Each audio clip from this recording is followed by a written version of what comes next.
5, 4, 3, 2, and 1.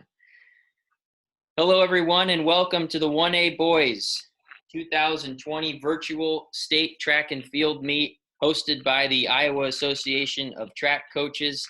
And we are looking at the 2020 state meet as if it were to happen through the eyes of some of these really successful coaches, not only just in Class 1A, but across the state, all classes. Excellent coaches here joining us on the panel tonight, and we are going to have a great discussion about the 1A Boys State Meet. My name is Ben Dewey. I am the boys and girls track and field coach at Ames.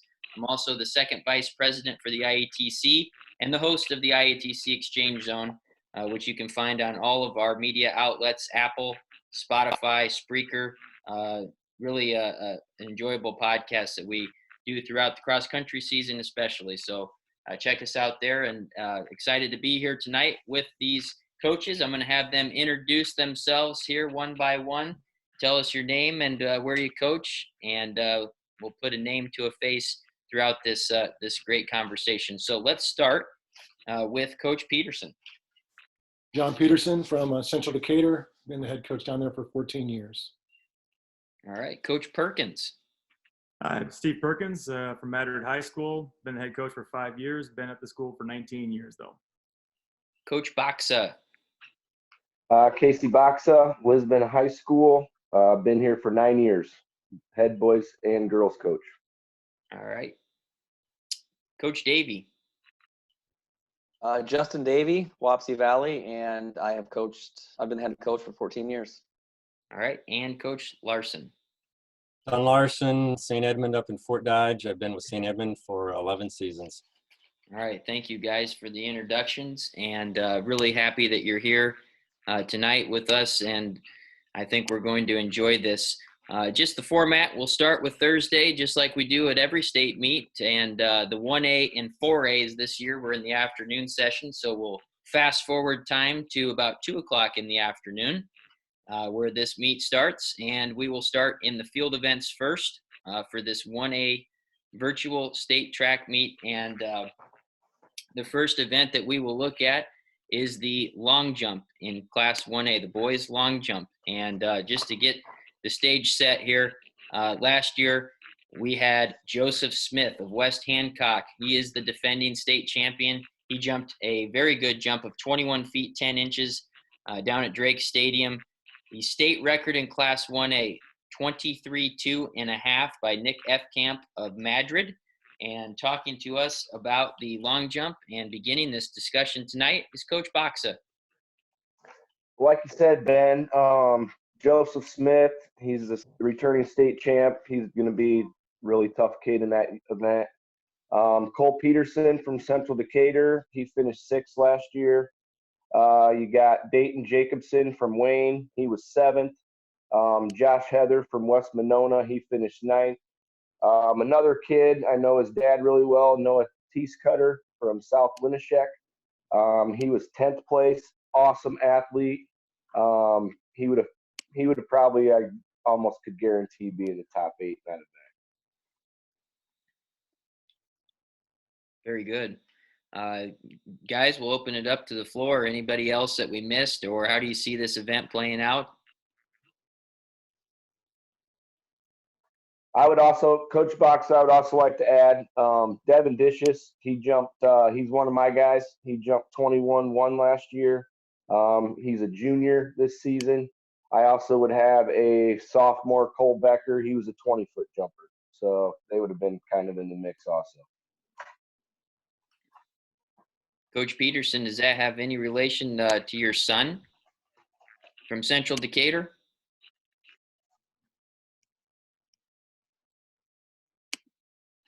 I think he's muted. Coach, you're on mute. I got him. And last year was really fun.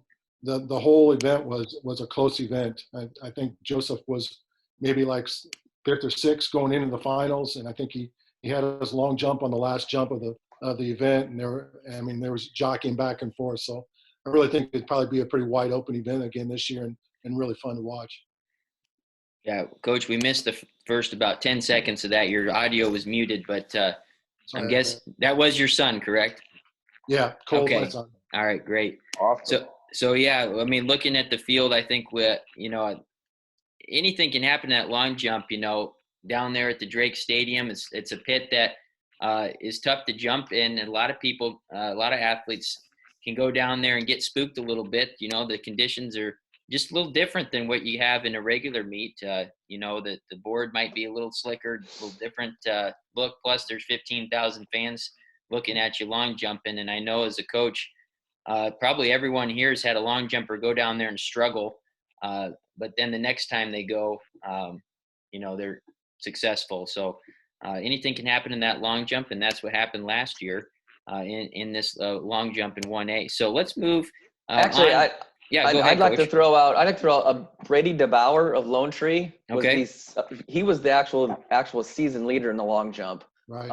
So I'm not sure if he maybe got hurt or just had bad date districts or what. But he's coming back as a senior, so I think he would definitely be in the mix too. So he did not make it at all to the state meet last year. I do not see Lone Tree on this list of Correct. state qualifiers. If I remember right, he PR'd and Dishes PR'd in the same exact meet at Belle Plaine last year. So they both jumped, I want to say 21-11 and 21-1 in that meet at Belle Plaine. So That's a great memory because that's exactly what it was, Coach. okay. All right. Oh, very good. So that long jump, Joseph Smith, West Hancock, the defending champion. Cole Peterson, a Central Decatur right there as a place winner. How about the freshman there, Dayton Jacobson, a really good jump and a state place winner as a freshman, 20 feet, 11 3/4. So a good field coming back. Let's move to the 1A shot put. Always a good event in Class 1A. Some really good throwers in that class throughout the years. And last year, it was a sophomore, very impressive sophomore state champion in this event. You don't find very often, gentlemen, and that's Zach Berzani. I don't know if I said that right. Out of Lawton Bronson, 54 feet 3 1/4 inches. The state record in this class set way back in 1975, 60 feet 10 1/4 by Bob Firobach of Preston.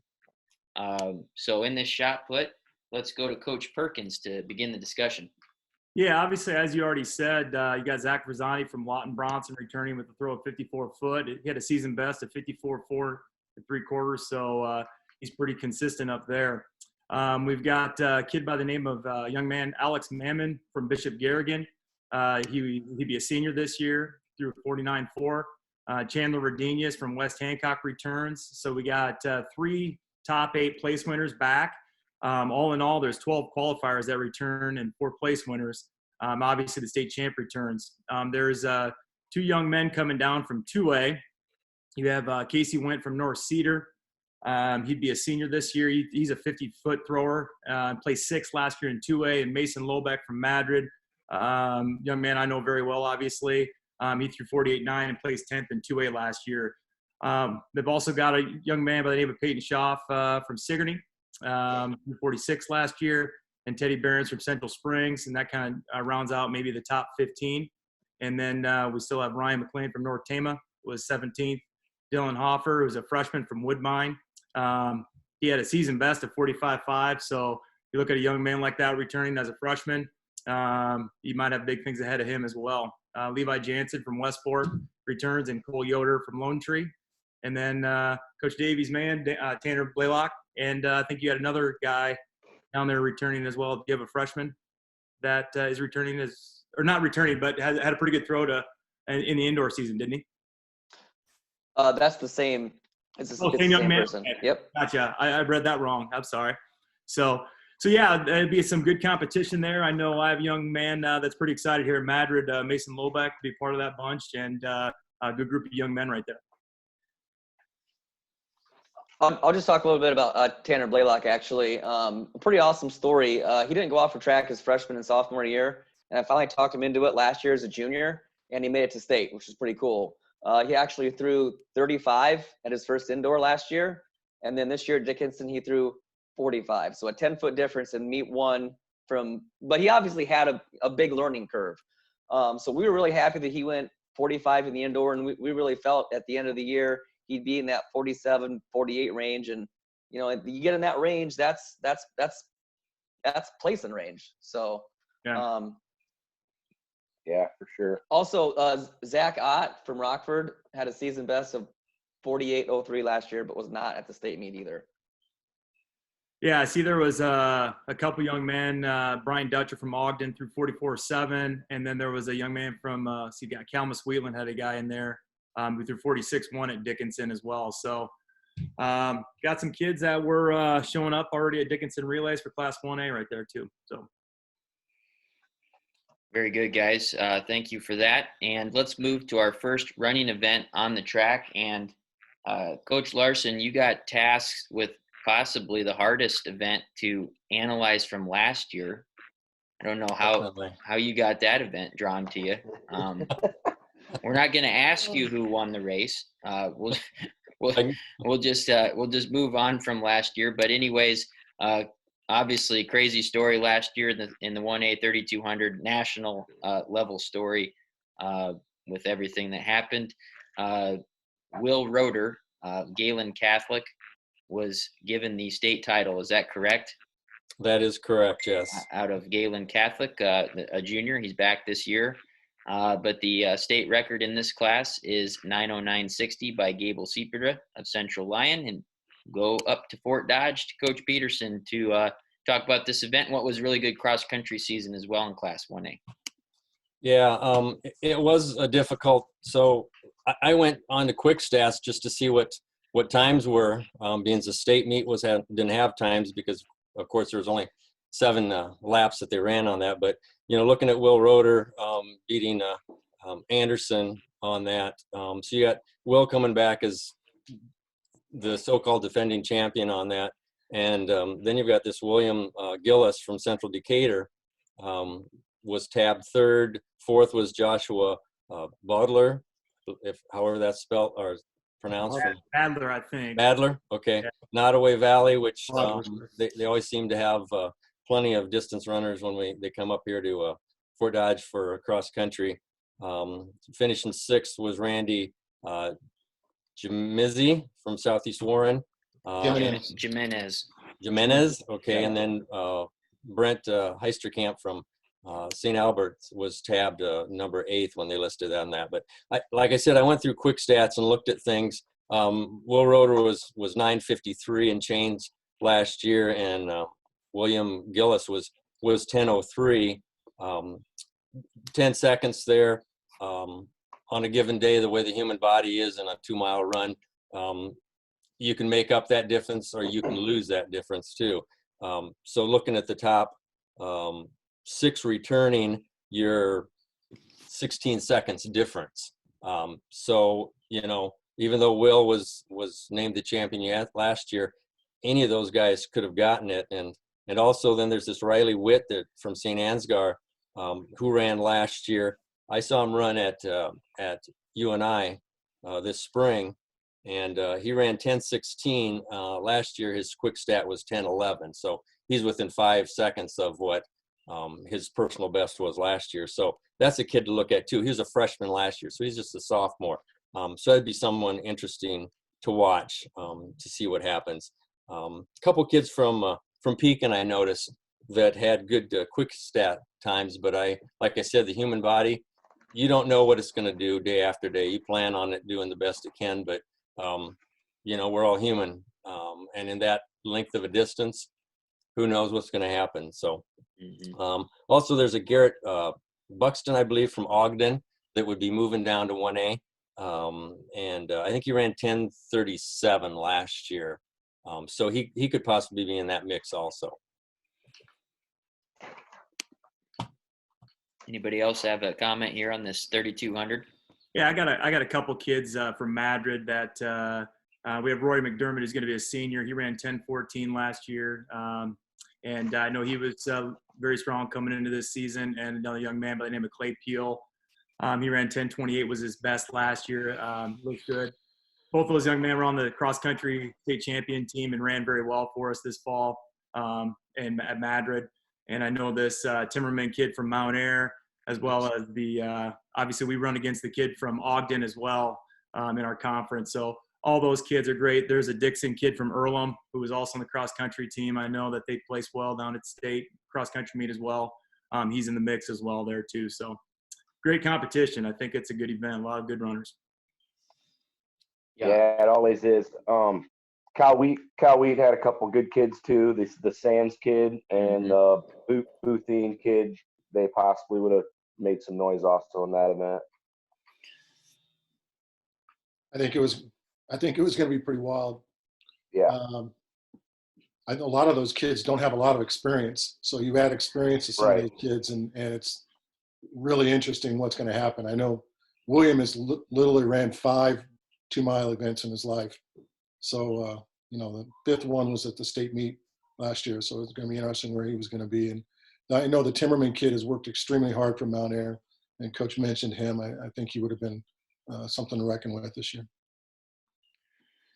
I think this is one of the more quality depth races that we're going to talk about today, this 3,200. I go back to cross country and Joshua Bodler of Nottoway Valley, the cross country state champion at 16:10, 14 seconds better than Noah Jorgensen of Sydney. So that would have been a good one. Bodler had a really good cross country season. I think I'd put him down as the favorite in that 3,200.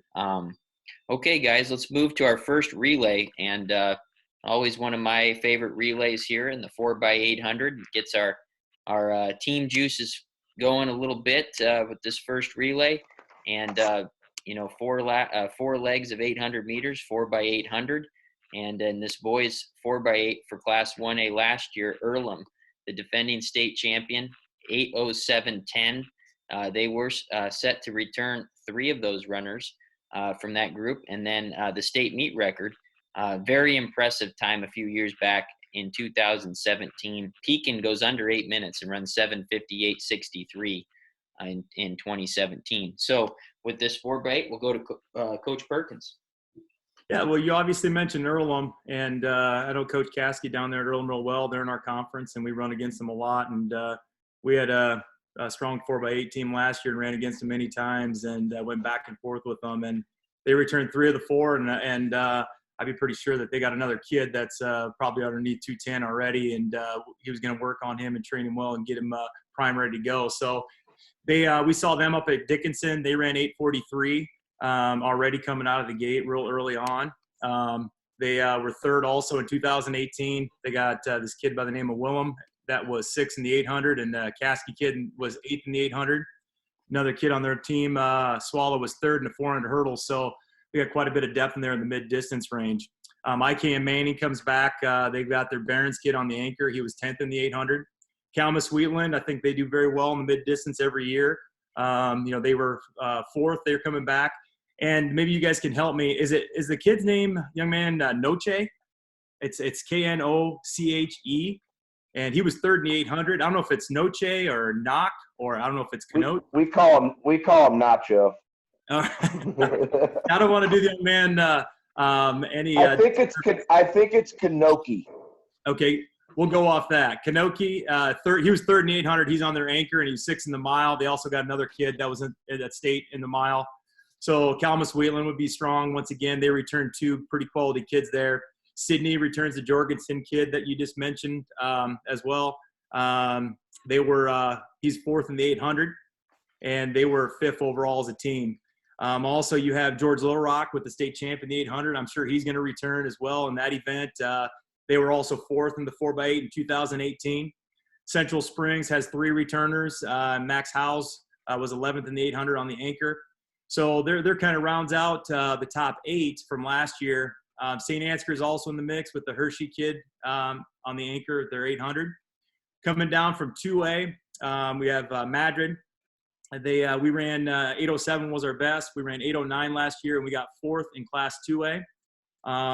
We have the Renzi kid on the anchor. He was 14th in 2A in the 800, and he's also 21st in the mile. We have another young man that was a state qualifier in the 400 as well on that relay. Lake Mills returns 3 of 4. They were 5th in Class 2A. They ran 8:10. Mason Fritz, who was 15th in the 2A 800 returns, and another young man, Carson Rye, was 13th in the mile on that relay. Mount Air, I think they're going to be strong with the Timmerman kid probably on the anchor. He ran 2:03 in the open in the regular season. They ran 8:29 and placed 18th in Class 2A. So We also got Lisbon, who, let's see, we got Grundy Center returns 2, Belle Plaine returns 3, Lisbon returns 2, Turkey Valley returns all 4, and Pekin, I see, returns all 4, and West Fork returns all 4. So those are some other schools that are returning quite a bit. And I'll kind of leave it open from there. I think this would be a heck of a race. I look at the Open 800, and there is a ton of kids coming back in the Open 8. I think 6 of the top 8 are coming back. So be a very interesting race. Pretty competitive. You covered it all right there, Coach. Good job. That was great. I would Yeah. say the 800 distance is what I was looking forward to, even though we are not real strong in the 800. Because with the Open 8 guys coming back, and when you look at Earlham and Matter and Lake Mills, you know where they're at, all returning 3 or 4. That's a great race up front. For those sure, and teams I would seem think you'd have to. balanced. Go ahead, I Coach. think you'd have to throw Pekin up there too. You got the Milliken kid who was 6th Yep. or 2nd in the 1600. You got the Gloucester kid. I just think that they would be up there at the top 2, but that's just my opinion. I think this is a heck of a race here in this 1A For sure. 4x8. Plus, you bring down Madrid and Lake Mills, throw them into the mix with a lot of good teams back with traditions like Pekin as well in there. That'd be a heck of a race in the 4x8. Earlham, the defending champ, 3 back. So definitely some teams have a shot to break 8 or right at 8 minutes. All right, should we move on to the Open 4? I think we will. Maybe this is a good time to put our disclaimer in, guys, that we talked about off the air. If we butcher any name, we apologize. And who said it best about Mike J? Who wants to say that? That was me. Okay. I just, when we were talking beforehand, I said I didn't think I could possibly have any more respect for Mike J. Yeah. But I do. The last 2 days combing through all this data, and this was just one class for 1 year. I can't imagine how he keeps it all straight and how he does it. Like, he's a magician. I've thought that 100 times. Like, how does Mike J do this? Pretty incredible. He's the man. Special person, man. All right. Love Yep, sport, for too. sure. He's the man. Last final of the day on Thursday, opening day of the 2020 state meet, and the 400, 1 lap around. Tyson Vanderlinden, the very talented runner from Linville, Sully, the defending state champion, 49.66. He no longer is in high school. The state record is 48.32, set by Jordan Corneliuson of Preston. And our top returner in Class 1A is Trevor. I'm not going to mess this name up because the coach is on the show here, but we'll let Coach Davey talk about the 400. Trevor, I'll let your coach say your last name so I really don't mess it up. No problem. Trevor Sauerbry. Sauerbry. Got it. Correct. Yeah, so last year's Open 4 was a great race. The top 7 guys were 50 or under. And Tyson Vanderlinden, as you said, won it. He clipped Trevor at the end by a 10th. It was a really close race. I thought Trevor was going to get him. And he just closed, obviously he's a Division I, track guy. He just closed, but it was a great race. So yeah, Trevor, he was a sophomore last year, so he would have been a junior this year. He was runner up by a 10th, and he ran 49.76. Charlie Shelley of St. Edmunds went 50.09 for 4th. 5th was Edgar Tapia from Harris Lake Park. He was 50.3. And then Sam Morales was a sophomore also. He was 7th from St. Albert, and he was also a Drake qualifier in the Open 4. Some other returners, Hunter Caves got 9th from Alburnett. Chance Downs from Mac Valley was 10th. Caleb Aswala, who we talked about in the 4x8 earlier, he was 11th at 51.77. Griffin Greiner, a freshman from Cardinal, ran a 51.91, which that's pretty impressive for a freshman to run that open at state. Caden Thomas qualified in 2A from Wapello, so he would be back as a returner. Evan Kalinoff from National Plainfield, he was also in their sprint med that qualified. Cooper Nally, Edwin Rosas from New Fonda, and then Jacob Lowe qualified in 2A from Madrid. And then some other notable people. Colton Tyson from Madrid during the season ran a 51.97. Derek Becker from Mac Valley ran a 51.86. And then at the indoor this year, Jensen Clapp from Grundy Center. He qualified in the Open 8 and ran their anchor in the sprint event last year. He ran a 52.98 at Dickinson, which I thought that was a really good time for an indoor time. So a number of returners toward the top, 14 qualifiers back, and 4 place winners. And 2 of those would be juniors. So I think this would have been another really exciting race. And also, you know, last year, Thursday turned out to be the hottest day of the state track meet ever, right? And those kids were running after probably running some other events. So the fact that those kids put up those times after probably running at least 1 or 2 other events as their sprinters on the hottest day, I believe it was the hottest day of the state track meet ever. Pretty impressive and way to end the day for those kids. Exactly. I was excited bringing Charlie Shelley back. This would have been his 3rd 400. The last 2 years, he's dropped to 2nd and a half at state. And so I guess that under 50 to me is a magical number. Would have been nice to have gotten that under and run against Trevor again.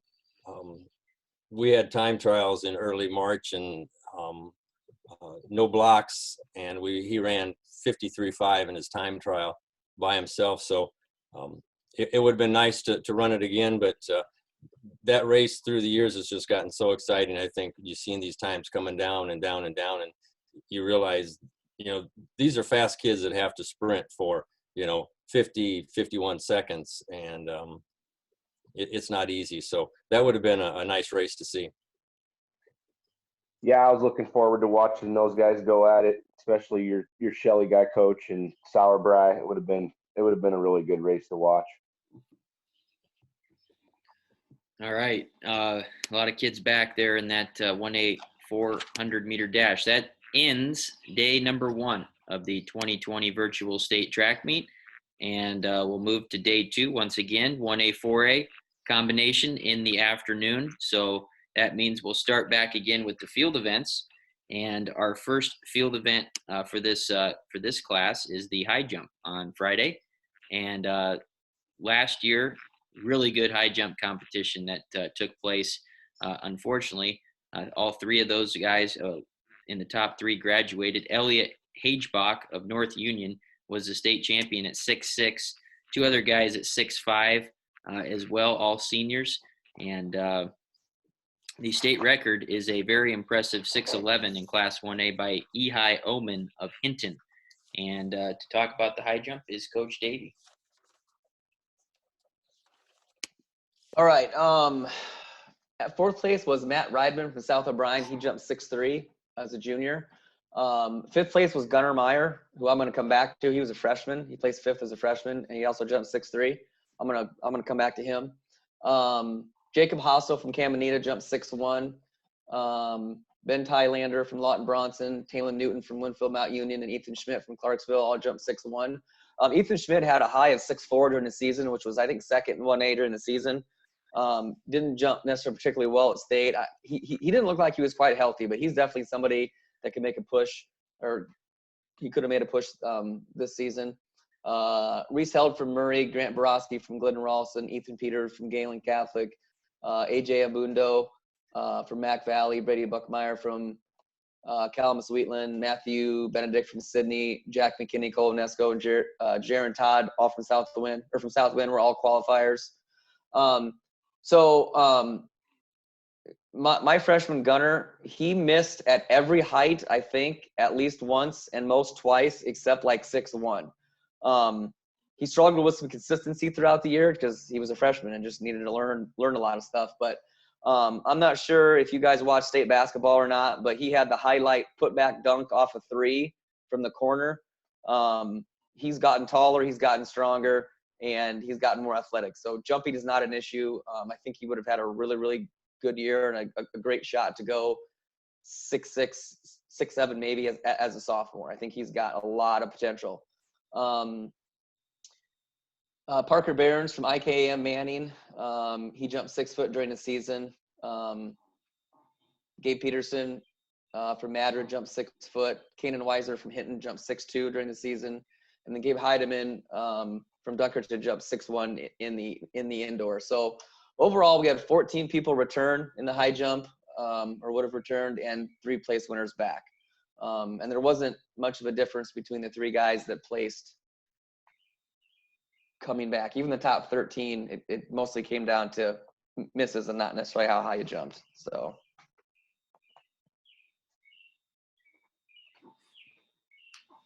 All right. Hey, Coach, anybody you else got to wanna be add there? excited. Oops, sorry, you got to be excited, Coach, with Gunner coming back, only being a sophomore too. You get a freshman that's down at state and finishing 5th, and at 6'3", and like you said, he's gotten taller and stronger, which you expect that quite often from a freshman onto a sophomore. You can see a lot of gain in that. But having him come back, that would have been great. You got 2 more years with him, so that's going to be good too. Just it'll be exciting to see what he can do. Yeah, you bet. We had I asked Coach Davey if about putting Gabe on there. He was 6 foot. He jumped last year, and we were being in Class 2A in a tough district up at State Center in West Marshall last year. He didn't get into state, but young man had a great basketball season. He's a big 6'5", 6'6" kid that I'm looking forward to the future with that young man, and fortunate he's coming back another season as well. So he had a nice sophomore season, and I know he was excited about getting going with his high jump this year too. So.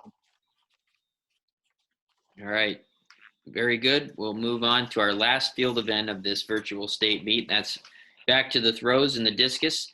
Last year's state champion, once again, Lane Pryor, a sophomore from Woodbine, 155.3. And the state record is a very impressive mark of 197.5 by Tom Yezek of Northwood, Kensett. And Coach Baxa, you are going to tell us about this discus event. Yeah, I watched this event last year. My guy finished. He was a senior last year. He finished 8th. There's 12 guys that return, 5 place winners, including the state champ in the top 3. Like you said, Lane Pryor, he was only a sophomore last year. An unbelievable athlete. The kid is just, he just looks like, if you look at him, he just is an unreal athlete. It was a really good competition with him and Melby. I think those 2 would have went back and forth again. They were both sophomores. And then that's the Sigourney kid, Schaff. He was 150.11. Haken, George Little Rock, he was 144.7. Talon Myers, Southwest Valley, he was 141. Holsheiser from St. Ansgar, he was 137.10. And the Verzani kid, the state champ in the shot, he finished 13th at 131.10. And then you had other kids from last year, the New London kid, Carter Allen, he was a freshman. He threw 143. So I just think it would have been a really good competition watching the Woodbine kid, the Logan Magnolia kid, Melby and Pryor go back at it. And the Schaff kid would have definitely been in the mix also. Yeah, you got 3 kids coming back that all threw over 150 at the state track meet. And I think if we went to quick stats, it's probably better than that, maybe on their season's best. I'm not for sure on that, but that's exciting when you get and you even go down to the Southwest Valley, St. Anne's and Bronson kid. They're all sophomores too, coming back. So that's a lot of nice kids returning. So that event looks like it's in good competition for the next few years. 1A throws is in good hands. My goodness, state champion in the shot as a sophomore, and a separate person in the shot and the discus as a sophomore. So some young guys running the show in the throws in this class. Let's move back to the track and the distance medley relay. In the boys' side, it would be the 4x2. My apologies if we go in chronological order. And in that event last year, Council Bluffs St. Albert's ran 131.47 for the state championship, beating second place Maquoketa Valley by nearly a full second. The state record in this class set back in 1997 by Panorama at 1:29.62. And Coach Larson, tell us about this field in the 4x2 relay. Okay. Tough event for me, and I can explain that later. But looking at, St. Albert, they always seem to be in something down there, or a number of things on that. But yeah, they won that in 1:31.43. They returned 2 runners. Maquoketa Valley returns 2 runners also, and like you said, they were about a second behind on that. But you get in a race like that, handoffs can cut things down. You never know how kids are doing that. West Monona was 3rd. They returned 1. Pekin was 4th, returning 2 runners. Dunkerton returns 1. Don Bosco was 6th, returning 1. New London was 8th, returning 2.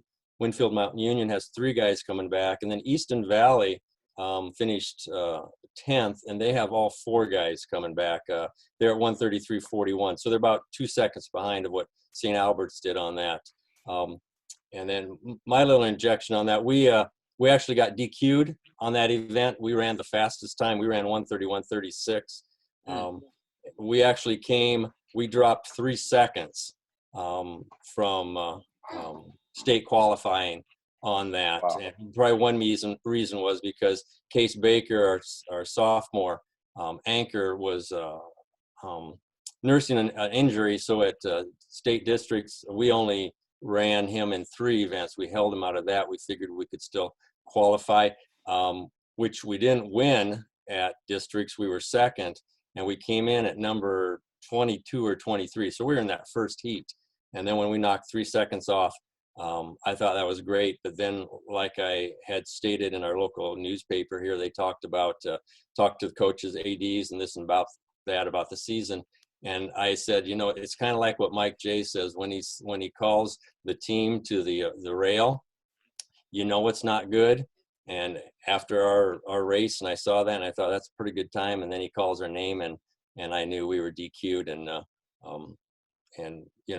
we were out of the lane, is what they say. And I believe, the people down there are not volunteers that you see at high school meets, parents or teachers, they pull out to do something. These people know what they're doing on that. It's sad for the guys too. I had 3 guys coming back on that, and I don't even run Charlie Shelley in that because he's got too many events, and he's our 2nd fastest 200. And then also when we were out of our lane, our 2nd runner came to a dead stop before he took off, and we still ran 1:31.36 on that. So just kind of crying over my guys and what we could have done, but it is what it is. Mount Air finished 4th last year in 2A, and they've got 1 runner back. They ran 1:31.14. Lake Mills was 9th with all 4 guys coming back. So that's kind of scary right there. And they ran 1:31.88. Winning time was 1:31.47 for us. So that's scary. And then I got to put a plug in for my brother up at Alta Aurelia. They were 19th. They had 2 guys coming back, and they ran 1:32.95. So exciting race. Looks like it'd be good again. But who's going to fill in 2 guys that have graduated? You never know on these things. So there's my take on that race. Well, I'll talk about the 4x2 a little bit. We had a little bit of heartbreak too. We were also DQ'd for being on the line. We would not have won it, but we would have got about 10th. And we had 3 guys coming back. We had 3 sophomores and 1 senior on it. So obviously we had 3 guys coming back, and that's without Trevor on it. He's our fastest 400 guy.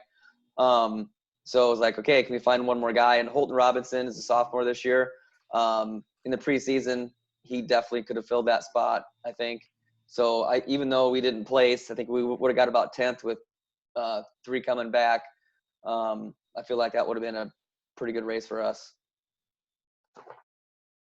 I just know in our conference, Edgewood, Colesburg, they bring 4 back, and like Coach said, Easton Valley brings 4 back. I just think they could have been possibly breaking top 8, maybe. What conference are you in? Tri Rivers. Okay. Yep.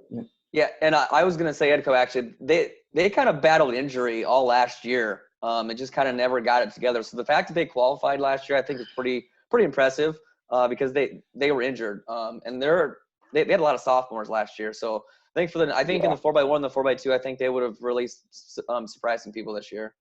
Yep, I agree, Coach.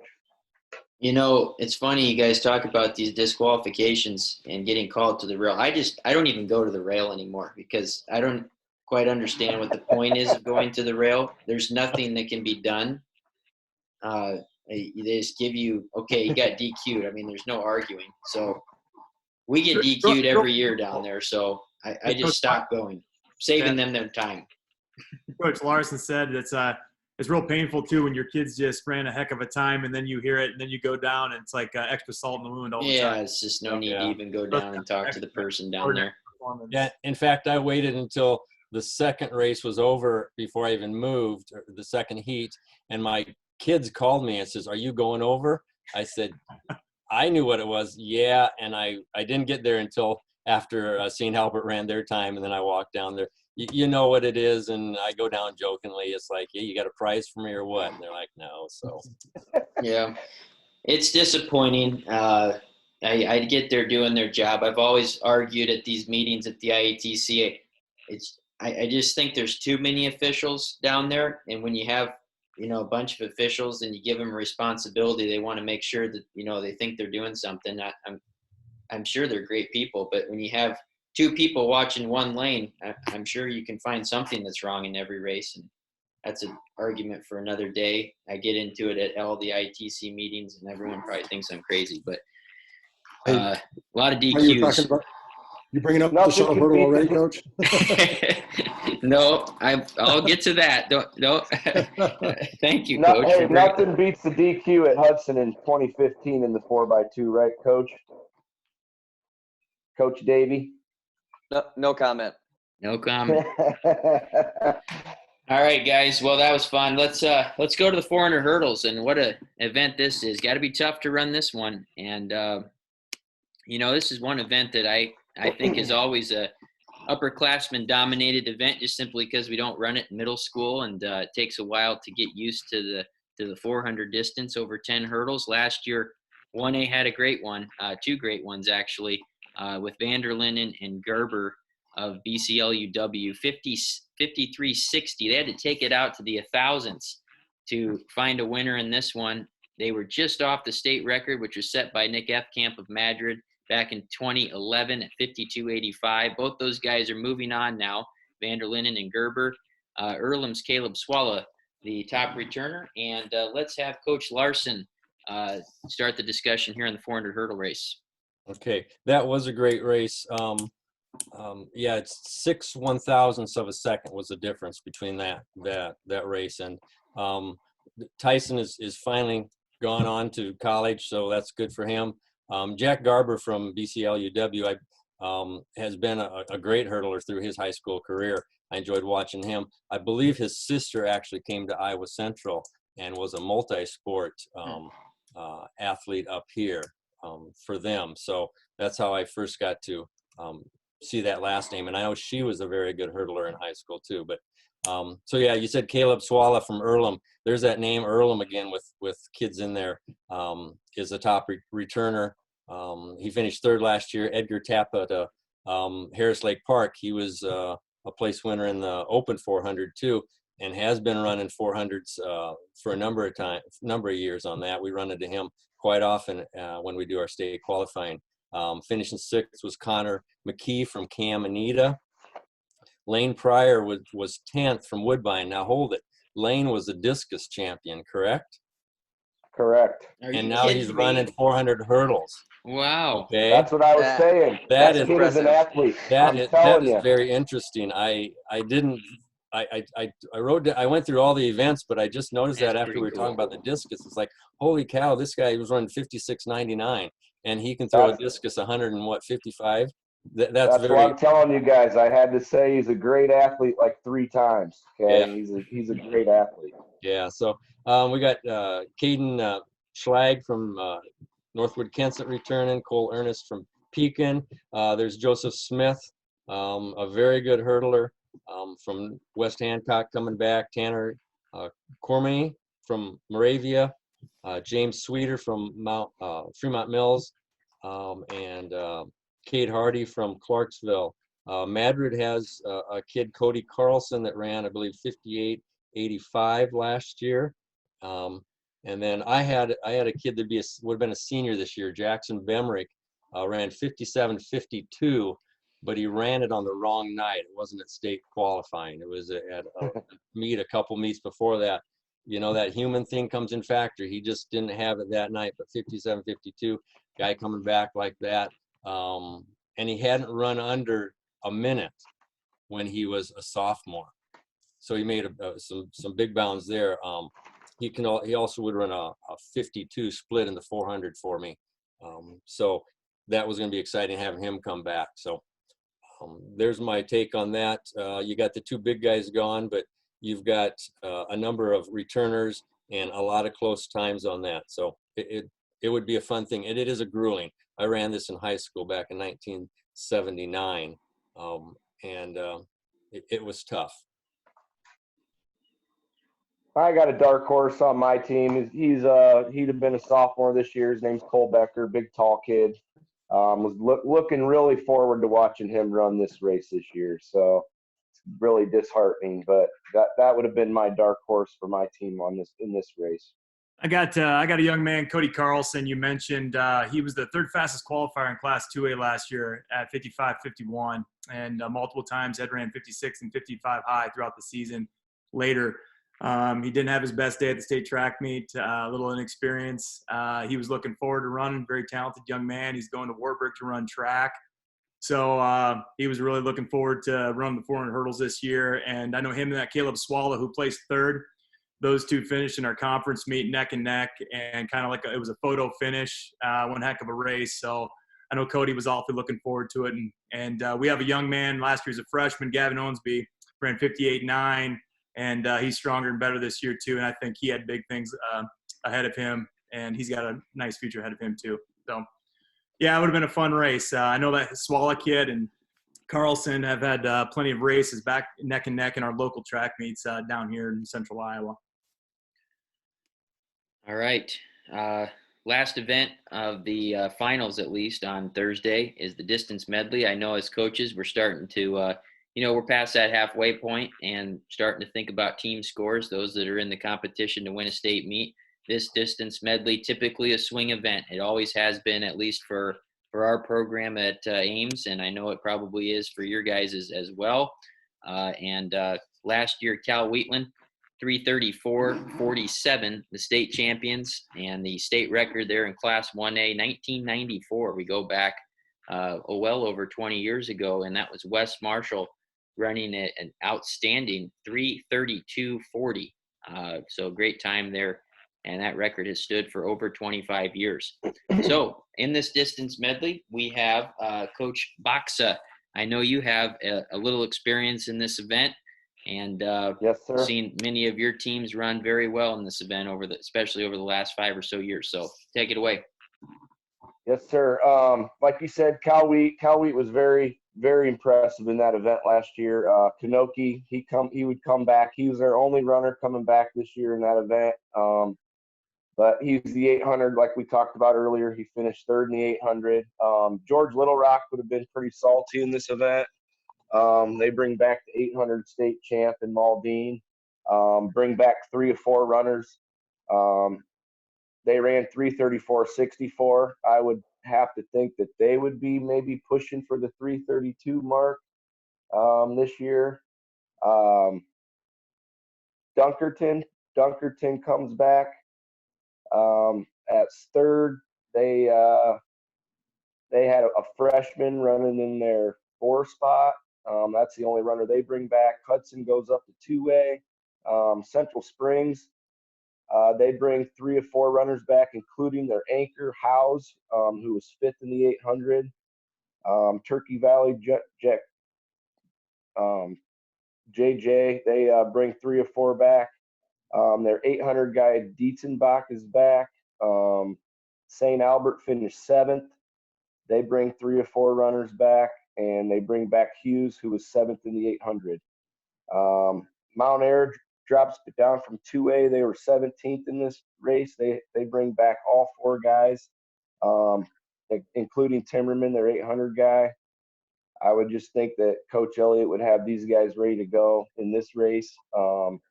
Lake Mills was 6th in 2A. They bring back 3 of 4. They lost their anchor. And Madrid was 13th in 2A, and they bring back 2 of 4. They lost their second and their anchor runner. So I think it would have been a heck of a race to watch. It always is. I would think that Maldine would give George Little Rock, in my mind. I think they would have to be the favorite in that race. I'd agree with you there, Coach, on that. With Peyton anchoring that, and then you look at the time, they're 2.25 seconds out of the state meet record too. Peyton maybe could have done that. I think that's where a lot of it can be made up, like in that 800 on that. And then you look, I agree. The number 1, 2, 3, 4. I've got five of the top 10 teams have their 800 runners back, and all of them have 3 runners on that team back, and there's a number of them. So that race could be a good one, because depending on how those 800 runners improve in that one year, it would be a good race. And I think I would probably tap George Little Rock on that too, just knowing Peyton and what he can do. So. All right. Excellent, guys. Got to get the stick around to those 800 runners. Always critical to see if people can get it around and not leave the 800-meter runner drying there, standing there without getting the baton around. Makes that event interesting.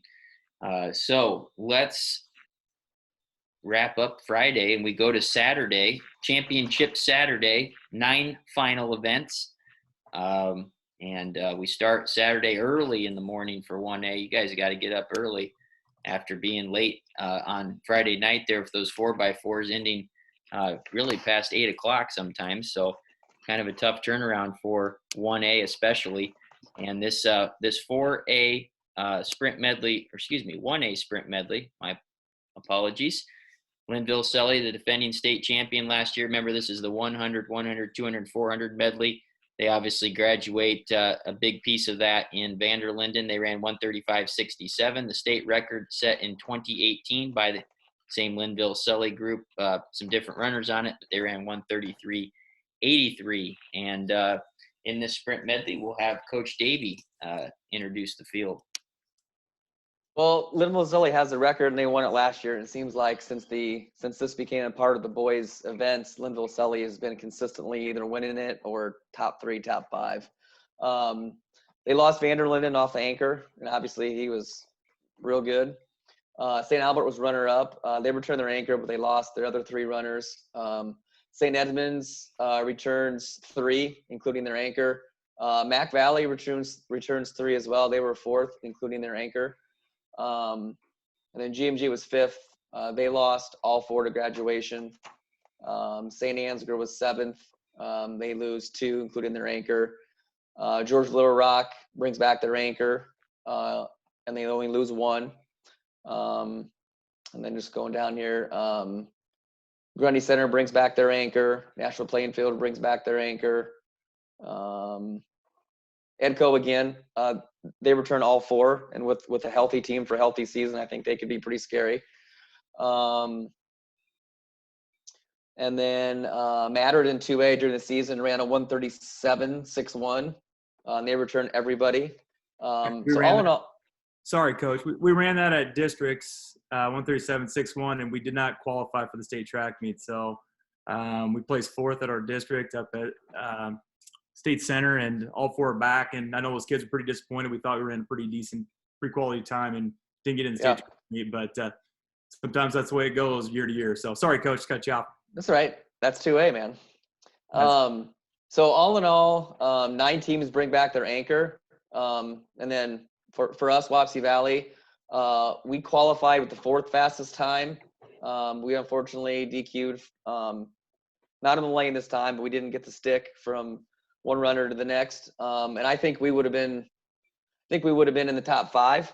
And we returned 3 of those guys. They were sophomores. We had actually Trevor's brother Tanner was our anchor. He's now at UNI playing football. So we bring 3 of those guys back. And I mean, I know we're not getting into points yet, But I think with those three guys back and as good of sprinters as they can be, putting Trevor, who's in the mix to win the Open 4 at the Yanker, I think we would be right there on that Saturday morning. I think you're right, Coach. That's kind of scary too, because I'm thinking with Shelly back anchoring our 400, and 3 of the 4 guys, I just have to replace 100 because I've got Baker back in the 200, who was 8th in the Open 200. So I've got a basketball kid that came out for me this year. That's a very quick kid. I was just thinking this is probably my guy in the 4x2 and my 4x1. Never got a chance to see that, but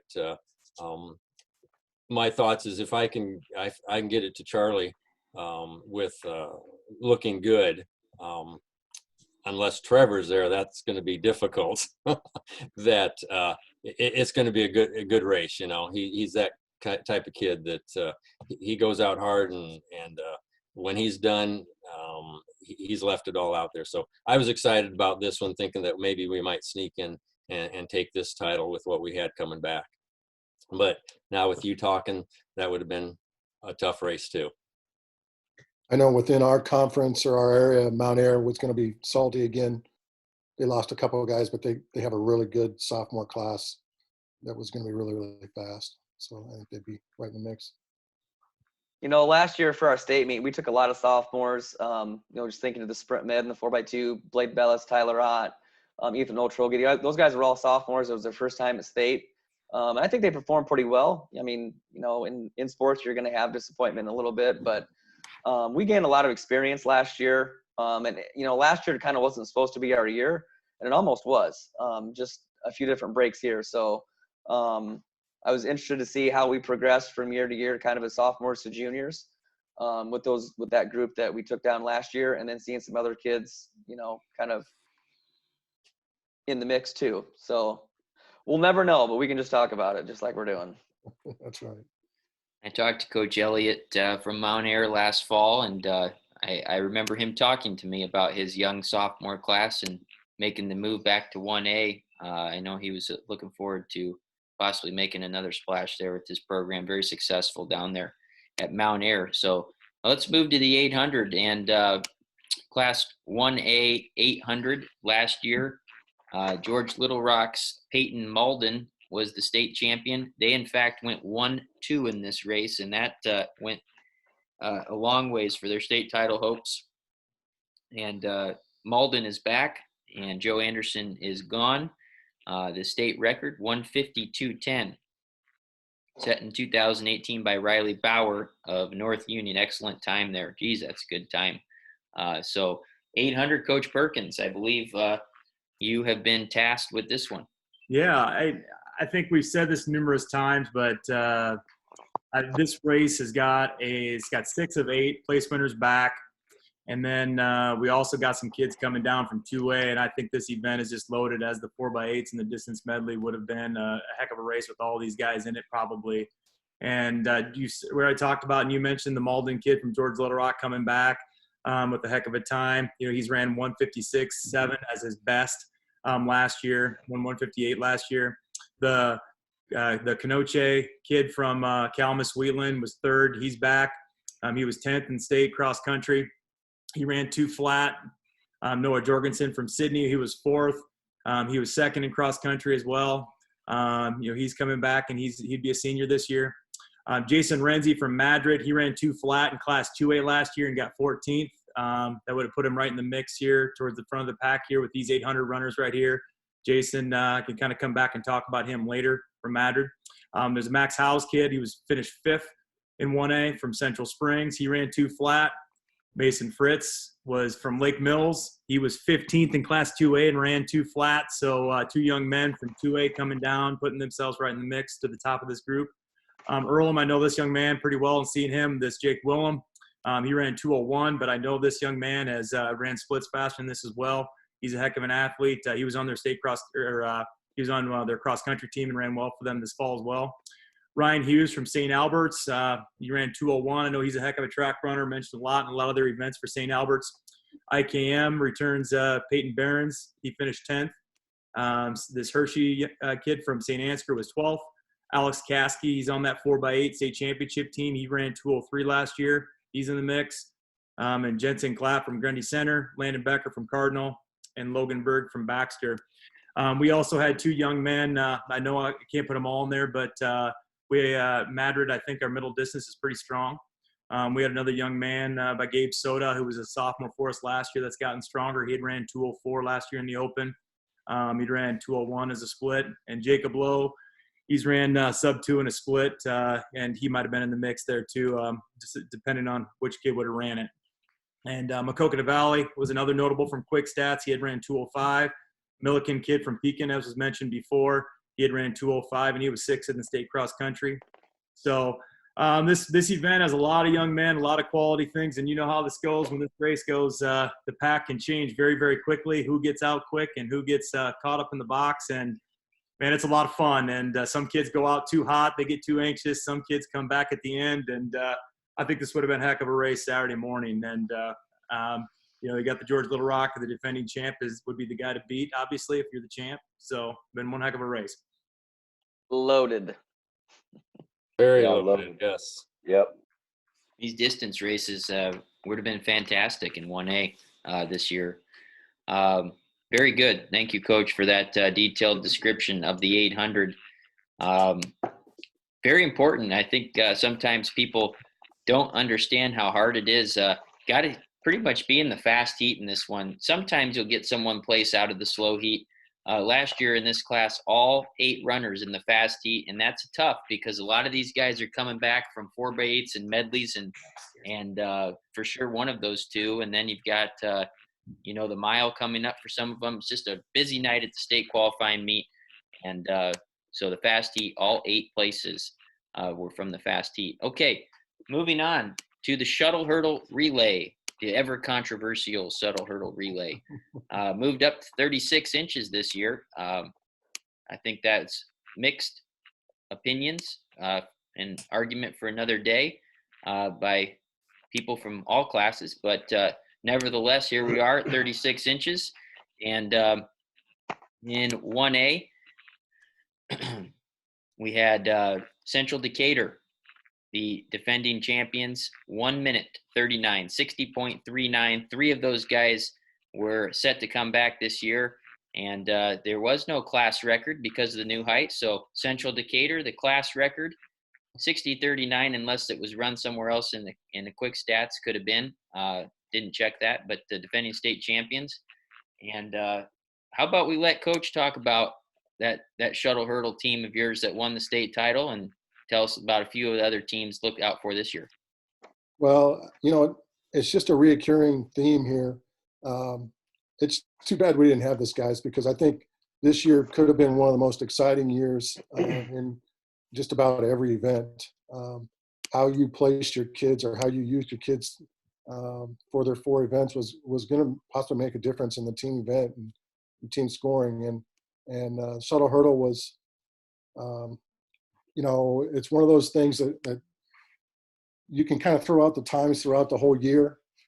And when you get to the state meet, because everybody's got varying amounts of competition throughout the year, and it's always interesting that there's always somebody that steps up and runs faster than you think they were. We had 3 kids back. We had 3 seniors coming back this year. And we had another kid that was vying for the spot last year, was going to be our 4th guy. So we were going to be pretty tough. In fact, we really kind of felt like we could probably run faster than what we did at the 33-inch height this year. So, but I know within our own conference, within our own area, Mount Ayr was going to be extremely good. I figure that West Hancock was going to be awfully good because I know they've Joseph Smith's a really good hurler, and they've got some other dudes that are pretty good too. So, it was going to be an interesting year and just see where things fall out, I guess. Wow. Yeah.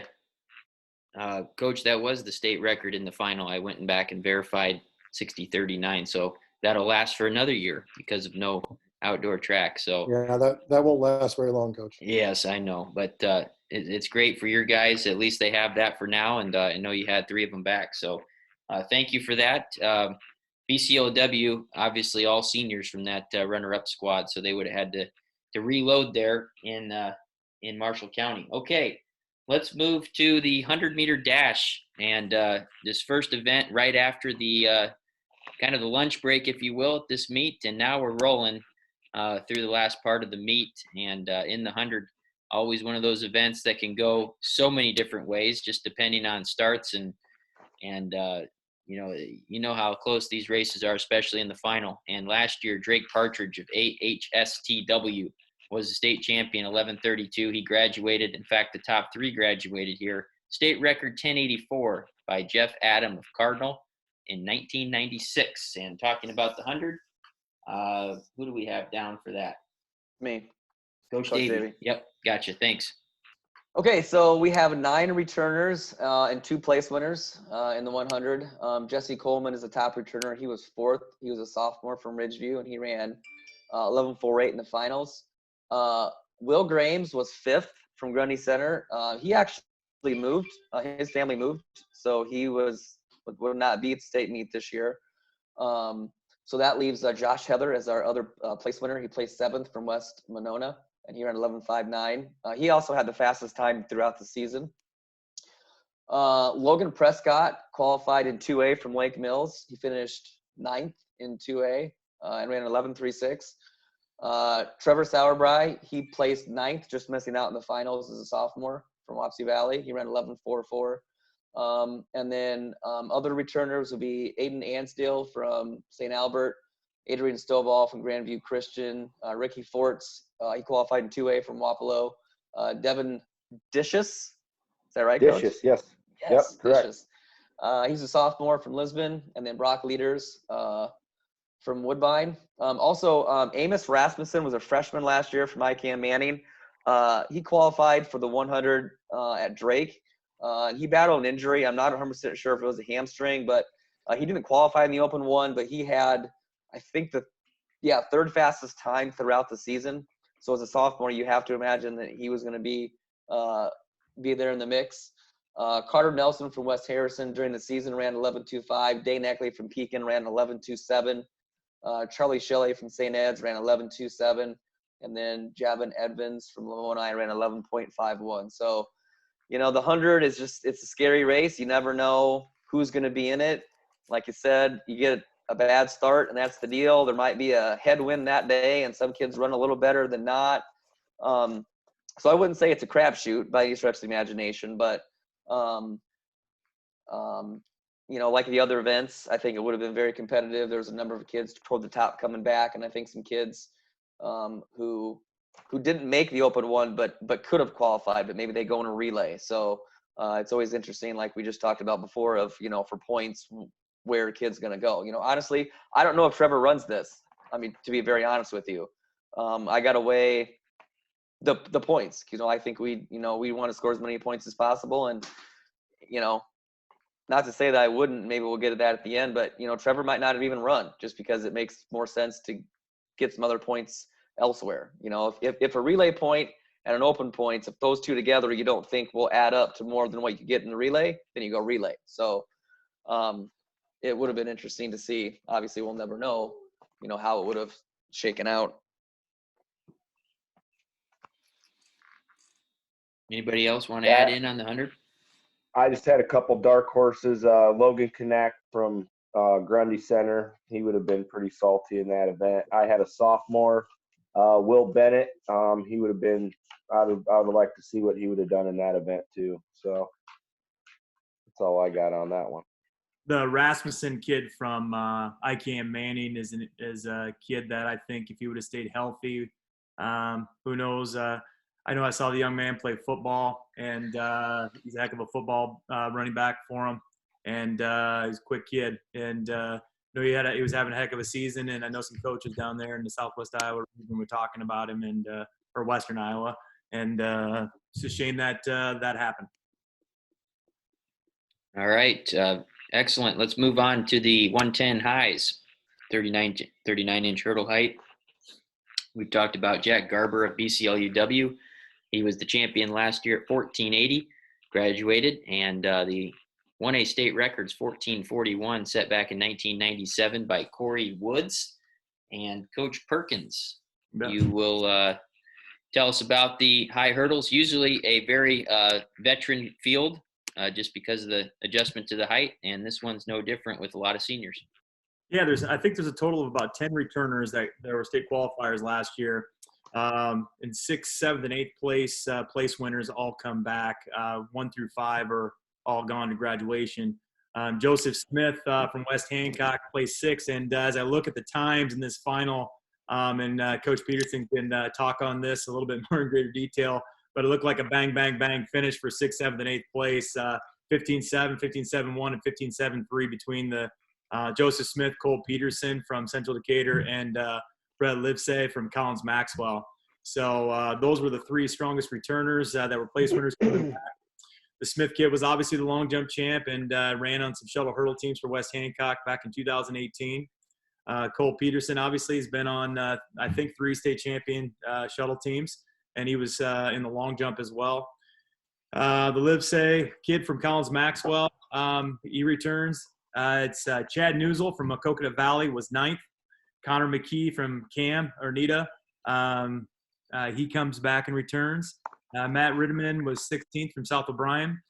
Skylar, I think it's Schultz or Schultes from Audubon, who was also a member of their shuttle hurdle team that qualified for state. It was 17th. Nick Asher from Grundy Center was 20th. Ben Thillander from Lawton Bronson, and then Colton Brandt from IKM round out the qualifiers that return. Other notables from Quick Stats that I found, there was Caleb Swalla from Earlham. He had ran 15-7 in the regular season. Cody Carlson from Madrid, kid that I coach, he ran 15.89 in the regular season, didn't qualify Class 2A. Xavier Reeds from Edgewood Colesburg ran 15.83. And this Mount Air young man, Coach Peterson, am I saying his last name right? Klumhaus from Mount Air. He had ran 16.05. I don't know if you would use him there or use him in the relays. But if Coach Elliott would use him there. And then there was a Bedford kid that ran 16.24. So those were that was the field coming back. And you got some Smith and Peterson and Livesey, their place winners, battling it out for the top there. That was interesting in the fact that the preliminary times were quite a bit faster than the final times for most of those kids. So I don't know. I don't think it was wind or anything. It just happened to be that particular race, which is a pretty common hurdle race. So again, I think it's going to be up in the air. Yeah. I'm gonna throw. Go ahead, Coach. Sorry, I'm gonna throw out one of my kids. I'm gonna go back to Gunnar Meyer. We talked about the high jump. He really came on late in the shuttle, and we actually were gonna cut about 3 seconds at districts in the shuttle. And unfortunately, he hit a hurdle and fell, so he didn't qualify. And I had put him in the highs at districts, but I didn't tell him because he'd never run the highs before. And I thought if things go well, maybe he'd be excited and he'd run it to try to get some points. Well, at that point, I didn't really want to make him run it because he just fallen in the shuttle. So I said, hey, I put you in this. You haven't done it. You don't have to. It's up to you. And to his credit, he said, I'll do it. I want to get points for the team. And he went out for the first time ever running the highs, and he ran 17 flat. So I think with the season of practice, I think he could have been in that 16 range. I don't know if he would have made the finals or not, but I think he could have had a chance to qualify as a sophomore. Well, I know that seniors usually make a big jump in the hurdles. Yeah. And Joseph has been really, really good. I know Cole made a big jump. I had a kid, Anthony Marks, that it only ran like a high 16s or something like that. But man, in the spring he looked awesome, and is one of our shuttle hurdle kids too. So I think it's wide open where that race could go. Yeah, we had another young man, freshman, that was a sophomore, made a big jump. He ran 16 mid, and he looked real strong in the spring too. I was expecting him in this race to make a big jump. Now, I don't know about up where Joseph and Cole are, but I'm just saying he would have made a big jump in this year. Connor McKee, I think we said of Cam, the top finisher in the Dickinson 60 hurdles out of the 1A class, 8:78, good for 21st place. A good time there early on to start his year. And let's move on to the 200. 4 events to go, and definitely to the point of the meet where team scores are really starting to, build. Coaches know what they got to do. And here we go with the 200. And in this race, we have excuse me, I'm pulling it up here. Drake Partridge of AHSTW, the champion, 22:34. The state record is 21:80 by Lee Elbert of Bishop Garrigan in 2003. And we go back to Coach Davey for the 200. All right, so we have 8 returners and 2 place winners. Will Graves, again from Gurney Center, would have been the top returner, but he moved. So that means Trevor Sauerbrei would be the top returner. He was 6th. He qualified 3rd, I think, for the finals, ended up 6th, ran 22.95 in the finals. And then Case Baker from St. Edmunds, who we've already talked about as well as a sophomore. He was 8th, and he ran 23.45 in the finals. Jesse Coleman, who placed in the 100, he was 11th. From Ridgeview, Edwin Rosas from Newell Fonda, Gabe Benton from Belle Plaine, Keegan Hansel from Edco, Javin Evans from Lamoni, and then Juanito Piper from Winfield Mount Union qualified as well. Other notables would be Josh Heather, who placed in the open 1. He had a really fast time during the season. Sam Morales from St. Albert, Amos Rasmussen again from ICANN that we talked about in the open 1, Gabe Benton from Belle Plaine, and then 2A, Logan Prescott from Lake Mills. Also had a great time throughout the season. So this one may be a little bit more open as far as, only having 2 place winners back as far as getting into the finals. And it would just be interesting to see, in the 100 and the 200, you see a lot of the same guys. How much stronger are they going to be? 200, not so much, with the start as the 100, but more of kind of that speed. And just being able to run at 200, I think, is something that people don't realize just how hard it is to do. Yeah, I think this one might be a little bit more open. I mean, obviously you have Trevor coming back, as the top returner in the 2 and the 4, but from year to year, you never know how many people are going to make a jump. All right, anybody else to add there? Well, I think this is where it comes into, is your 4x1 team going to be good? Are you going to take some kids out of that and possibly run a 2? I know that's something that we were looking at and excited about some of those things. So I agree. I think it could have been a pretty wide open race. All right. Let's head to the mile, the last distance event of this meet. And we've already talked earlier in this class, particularly a lot of depth and talent in the 1A distance section. And Joe Anderson of George Little Rock, the defending champion, graduated 4:34.81. State records 4:13.78 by Gable Sieperda, Central Lyon, 2018. And Coach Baxa, we'll go back to you for this one. Well, you got 17 qualifiers coming back and 4 place winners. Top 4 place winners, you got Brady Milliken from Pekin. He finished 2nd. Joshua Bogler from Nottoway Valley. He was 3rd. Milliken's time was 4:35.71. Bogler's time was 4:37.02. Will Roeder was 4th from Galen Catholic at 4:37.32. Chase Kanoke from Cal Wheat was 6th at 4:38. Then you go down, and you got some notables. You got the Noah Jorgensen from Sydney. He was 2nd in state cross country. You'd think he might make some noise in this race. He was at 4:42.83. Isaac Timmerman from Mount Ayr. Aiden Hoosman from Wapello. I just think that this would have been another good race. Probably would have came right down to the end, and who could have kicked it the best would have been a fun one to watch. Yeah, we have a young man by the name of Jason Renzi that had a heck of a cross country season. He finished 3rd in Class 1A.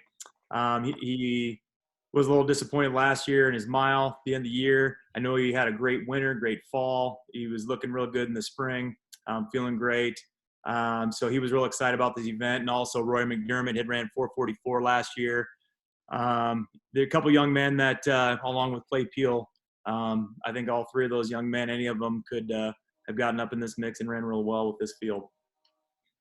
It would have been interesting to see if maybe a couple of those Earlham kids would have jumped up from the 800 spot and ran the 1600 here. Yeah, I know they have the the Dixon kid was in it last year as a sophomore, but the Caskey kid he's ran the mile. Right. And I don't know if they would have went that route, and that's what makes it interesting. And we could talk Right. on that stuff where everybody's going to put their people, and because that can change a lot. But yeah, so I know Earlham down here, they have quality kids in the mile as well, and would have been another tight pack. We were excited about the Gillis kid in the mile also this year because he gets to concentrate. So he plays football and cross country both, so he didn't really get to concentrate on cross country as well as we would have liked. But Don't have that combination very often. Yeah. not only that, coach, he plays defensive line. What position is he, coach? He's a nose guard coach. There you go. Nose guard cross country runner, man. You must All 5'6", 130 pounds or 25 pounds of him. That's awesome. So that's a fun story. He played Friday night in state playoffs and then ran in the state cross country Saturday morning, which, there's some other kids that probably do that, but I'm pretty sure there wasn't any other D lineman that did that. That's awesome. Wow. Well, guys, we got 2 relays left, and 2 of the most favorite for everybody, athletes, fans, and coaches. The sprint relays, 4x1 and 4x4. So this 4x1 in this Class 1A virtual state meet, last year the state champion was Fort Dodge St. Edmund, and on paper they have 3 guys back. They ran 43.71 in that final, and we have their coach here with us. We also have the runner-up team coach here with us with 3 guys back in Wapsie Valley. But Coach Larson, why don't you talk about the 4x1? Okay. Yeah, you had to bring up that Wapsie Valley was bringing back 3 kids too, and one was Sauerbrei. But it would have been a good race. Yeah, we finished first in that. 43.71 is the fastest we ran all year. We hadn't run under 44 until we got down to the state. I think we were 43.90, 91 in the prelims, and then took 0.2 off. And there again, handoffs are a big thing. You guys know that when you're running 4 quick runners in there. So yeah, Wapsie Valley was second in that. Pekin returns 2 guys. They're third. BGM was 5th with 1 guy back. Don Bosco had a guy back in 7th, or 6th, I should say. 7th was Ridgeview. They had 3 guys coming back, so that's someone to look at too. Dunkerton had 1 guy. And then Winfield Union was 3, and down to 10th place, Maquoketa Valley had 2. Mount Ayr was 6th, I believe, in 2A, and they had 1 coming back. They ran 44.15 on that. So us and Wapsie Valley both had to replace 1 guy. Sean Newell's the guy I had to replace, a senior. He had 2 golds and a bronze in relays down there. Should have had 3, or could have had 3, I should say. He was on that 4x2 that got DQ'd on that.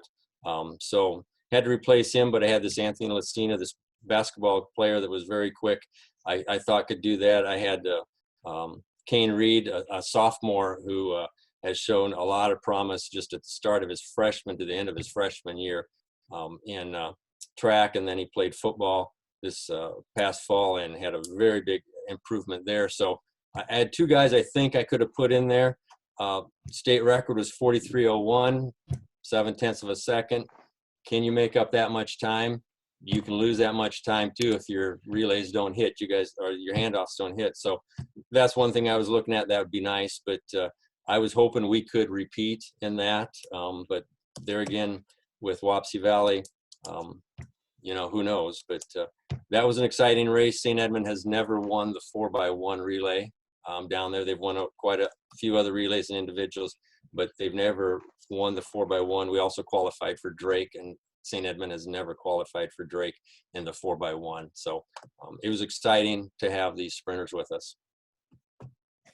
I think it would have been very interesting to see how the new exchange zone rules impacted the 4x1. I mean, obviously it'd be the same for everybody, but if you got a fast kid, you can run them longer than what you could have before. And if you got 2 fast kids, you can run that, you can run them longer. So it'd be interesting to see how times would have been impacted by that. we have 3 back. 2 of the guys in that relay were running in their first state track meet ever. And then obviously Trevor, he ran as a freshman, and his brother Tanner was the anchor.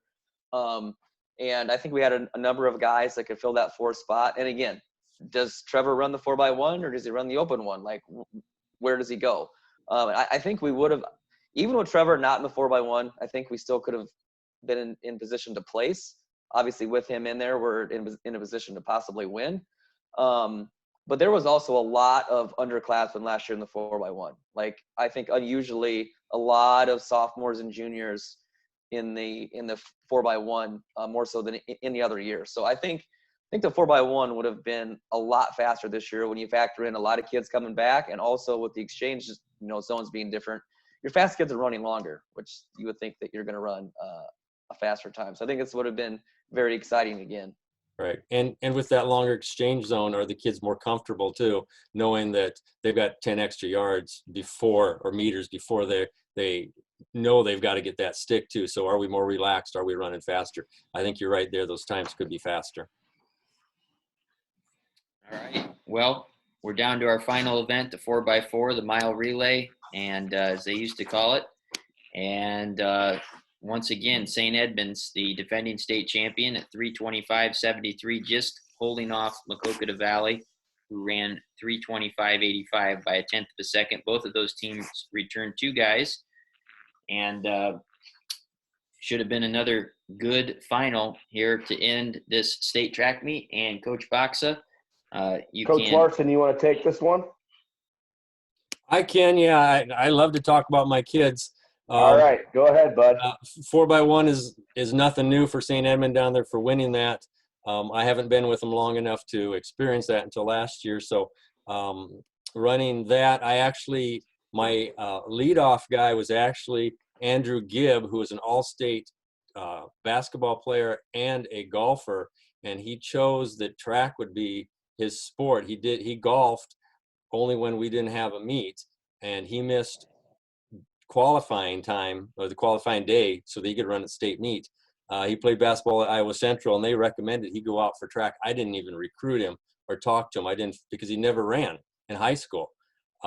So that was something I had to need to pick up, because we brought 4 guys back from the year before, but one sophomore decided not to go out.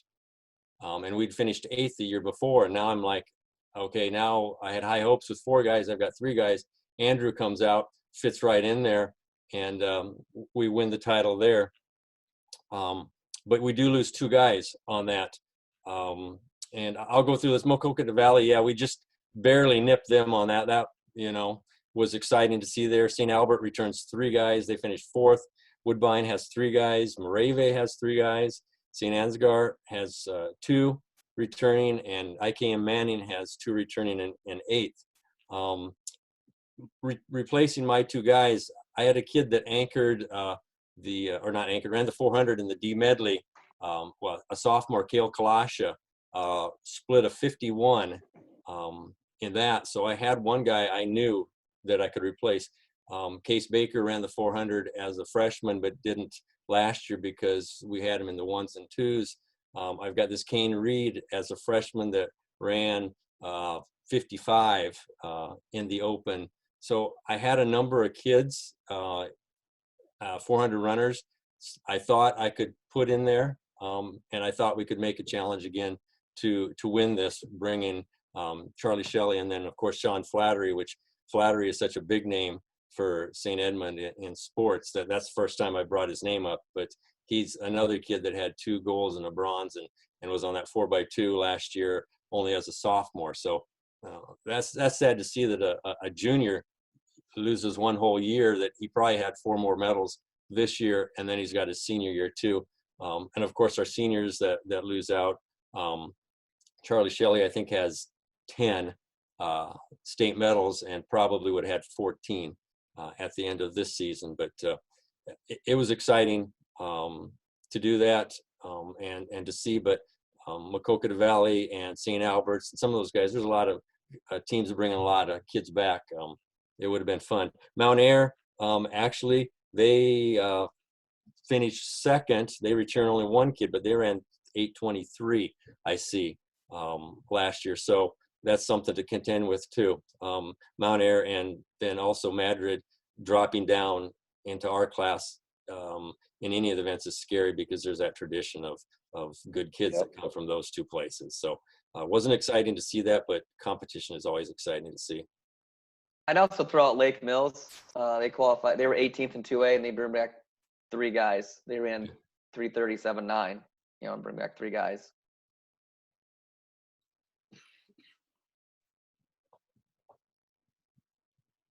You know, one thing it'd be interesting to see.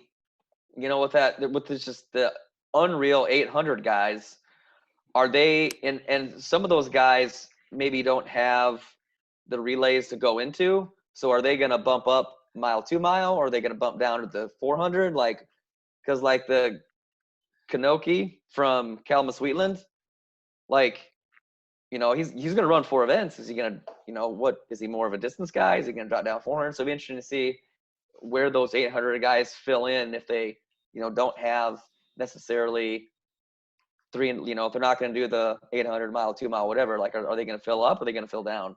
Yeah, we have 7 kids that have ran under 210 in the half this year. And our competition with that is fantastic in practice. And some of those kids run the quarter. Some of them run up and run the mile. I've mentioned the Renzi kid. He last year we just put him in the 400 once for some speed work at a track meet. And he goes out and he runs a 52.5 split. And we're just like going, whoa. And he ended up going 51 high and split. And it's just kind of a nice find there that he's that versatile that he could go from a 400 all the way up to the, you know, cross country and gets third. So he's a very talented young man. And I know our kids were looking forward to, you know, we don't have the stats here on the 4x4 from this past year to show it, but we had a couple kids that were banged up towards the end of last year. We had a Colton Tyson kid that had went 51.97, had some problems with his knees and didn't finish the year strong. And he was looking to come back and be real strong. Some of those 4x8 kids as well coming down and running the 4x4 and quite possibly in that sprint medley too. Yeah, it's always interesting, and it's interesting to see where people, coaches will put their kids and how things play out. And you just never know, man, when it comes down to that state track meet. It's such a fun event. All right. That concludes all 19 running events. And to finish off this virtual 1A state meet, I'm going to put you guys on the spot. And each one of you, if you had to pick 3 schools that are going to bring home some hardware, each school or each class gets 3 trophies to bring home first, second, and third. What are those 3 schools that you think, had we have had the meet, have the best chance of bringing home some hardware? So we will put, let's go with Coach Peterson. We'll have him go first. No, thanks a lot. I appreciate that. That's awesome. How about we go to top 10 list, something like that instead. Yeah, no kidding. I tell you, guys, it's so wide open. I was telling Coach Perkins, we felt like we could score 50 to low 50 points this year in the state meet. Where's that place you? I mean, is on a given year that's good enough to place in the top 3 on a year like this? You just don't know. I mean, it's awfully tough to say that. I think any of the guys that are on this screen obviously have a really strong teams that could do a really nice job.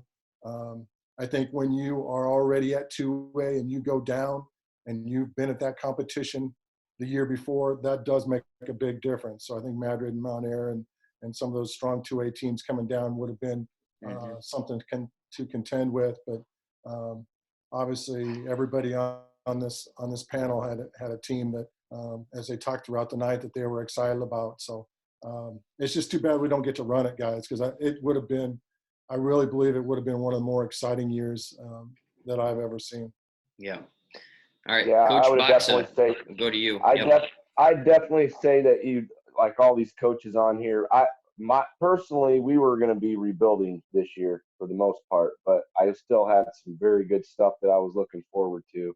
Wapsie Valley, St. Edmund, those 2 teams were going to be awesome to watch. Central Decatur, just like Coach said, Mount Air, Madrid coming down, those teams definitely have great coaches and would definitely make some noise. All right, let's go to Coach Perkins.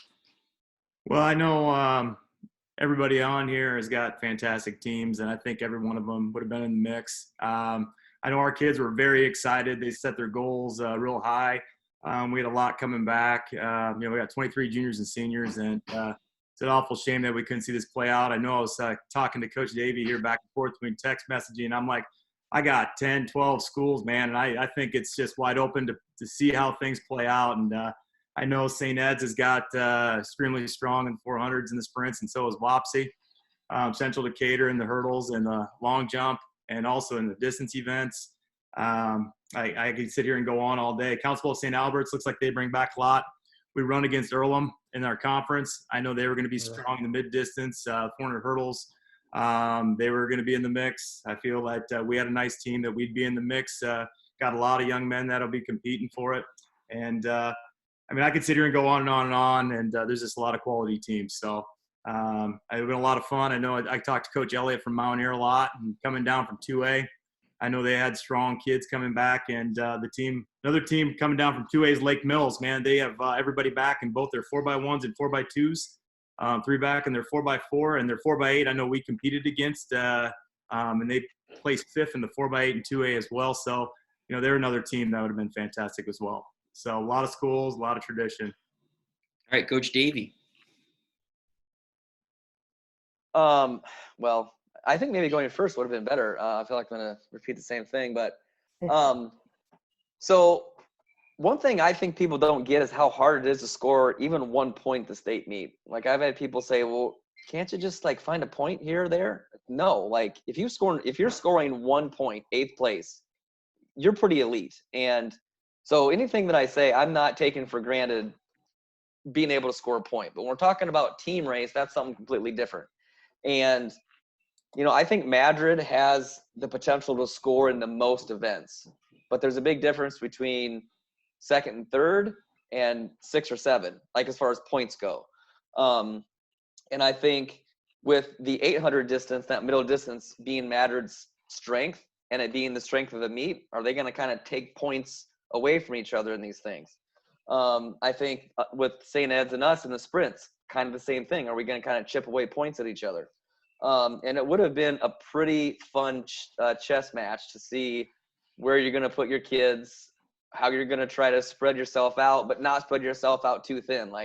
That's one of the things I love about districts and state is just getting on quick stats, although I've been on it too much the last 2 days, but just figuring out what's team X going to do? How can I counter that? Where do I think we can finish? Where do I think they can finish?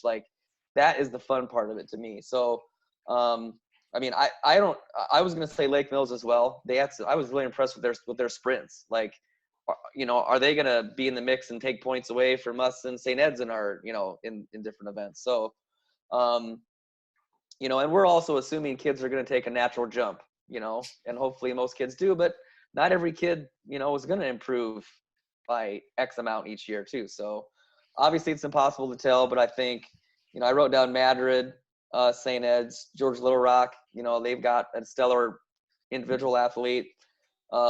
Lake Mills, Mac Valley, they've got some pretty good relays and they can do some individual stuff too. So again, I think it's going to come down to, 6th or 7th, 8th place is awesome. But there's a big difference if you can get first, second, or third too in points. So that's my take. Very good. Coach Larson, to round it out here. Okay. Yeah, Coach Davey, you said it right. It's a chess match, but you're not playing chess against one team where you can go head to head. You got all these other teams in there that are doing things, or you're going to guess what they're going to do. Where do you put your guys? Also, it's that human factor. Who's going to be injured at the end of the year? Who isn't going to make a big jump? You talked about that. You expect the kids to improve year after year, but sometimes, and maybe it's different than boys and girls, but someone may not, make that big jump that you're thinking of. On paper, we put things, or in our mind, we look at what the kids are doing in practice. And in practice, you've got the fastest kids there because they're not running against anybody else. So on your paper, you're thinking, oh, I think I can get this. I can think of that. Like I thought we could maybe get the 4x1 again, the 4x2, the 4x4, things like that, the medley. You know, things like those things, you're thinking you can, but until you actually even have some meets so we can look at quick stats to see what people do, we're guessing at what everybody else is doing, like on that chess match. But, you know, I got to consider us. I got to consider Wapsie Valley with Madrid and Mount Ayr. Like I said, with them coming in, you know, that's scary stuff. But it's good to have Earlham's name. You saw names come up quite often on them. Lake Mills coming down. We ran against them before. I talked to their coach a while ago too, and he was excited to come down to 1A, and I wasn't excited on that because we ran 2 or 3 meets against them last year. Yeah, I think anybody on this panel would make a very good showing because of traditions that we have. And I say we have, I should say the kids have, because the kids see the kids doing well and they come out. This year I had 34 kids coming out. Most we've had before is like 24. So we had, because of the success we had last year. So who's going to win? The team with the most points. Yeah, is 50 points going to be enough to win? I thought we might have somewhere around 50 to 53 points, but that might not be enough. And then, like Coach Davey says, who's going to pull points from who else, you know, on that. So it would have been fun, guys. It really would have. Case Baker told me his first practice that he came after basketball. He says, Coach, I don't think anybody's going to beat us. Well, my first thought was we run against a lot of 3A schools in our conference and that. And I told him the other day, I says, Case, you're right. Nobody did beat us this year. But there was one thing that did beat us that we couldn't handle, and that was this virus. So the kids had confidence, and that's good to see. So it would have been fun, like I said. Without question, guys. Well, that was just a lot of fun. About an hour and 40 minutes of great conversation and dialogue, and I think we covered a lot of athletes and teams and coaches around the state.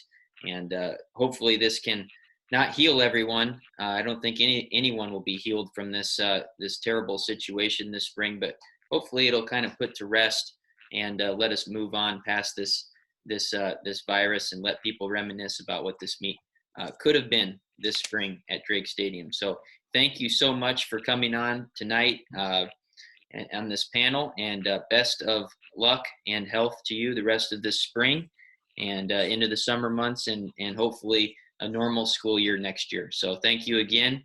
And this will release on Thursday as part of the 1A releases. So thanks again and have a great night. Ben, Hey, it was guys. awesome to do this. It was fun, coaches. Ben, appreciate you setting this up. Yeah. Thanks, Ben. And thanks. Share Coach it Dave. on your social media accounts, all right? So we can get it to as many people as possible. Thanks, guys. It's been a pleasure. Thank you. Been fun, All right. guys. Next year, we'll see you. Been an honor, and stay healthy. All right, great. We'll see you next year. Good night, guys. All right.